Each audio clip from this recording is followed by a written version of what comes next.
ఎప్పుడు గొడవలే ఈ సంవత్సరం అంతగా. ఒకరోజు రైతులతో గొడవ, వేడిలో ఇస్తాడు. ఇంకో రోజు సర్పంచులు వస్తే అరెస్ట్ చేయిస్తాడు. ఇంకో రోజు నిరుద్యోగులు ఉద్యోగాలు ఇవ్వండి అంటే అరెస్ట్ చేయిస్తాడు. ఇంకొక రోజు మాకు పరీక్షలు పోస్ట్ పోన్ చేయించాడంటే లాఠీ చార్జీలతో కొట్టిస్తున్నాడు. ఒక సదాం హుస్సేన్ లాగా, ఒక కడాఫీ లాగా,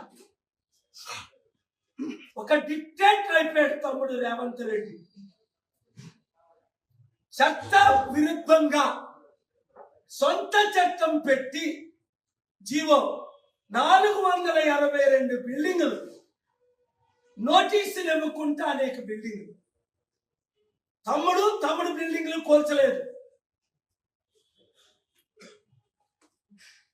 482 బిల్డింగులు 50,000 కోట్లు విలువైనవి.